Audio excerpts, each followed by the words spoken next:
Enseignement pour le nouvel âge d'or. Sur la tombe de Jésus. À mon époque d'assises, les grandes croisades se succédaient pour retirer le Saint-Sépulcre des mains des infidèles.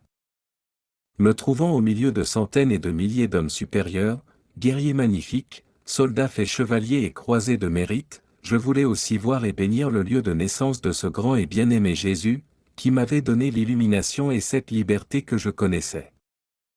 Ainsi, je m'en fus, faisant de mon mieux, sans autre que ma bure et que la nourriture reçue de braves gens sur mon chemin, m'assurant par de conscientes et constantes prières une place sur divers bateaux et dans différentes caravanes.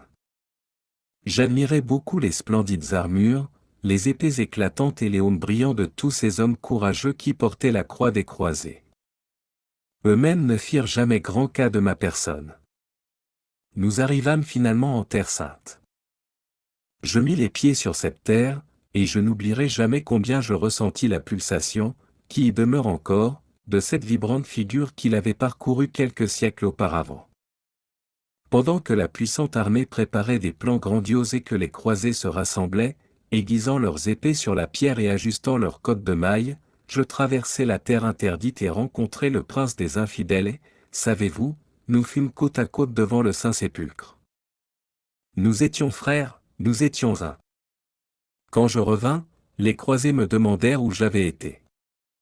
Je le leur dis, ils en furent stupéfiés et ne me crurent pas.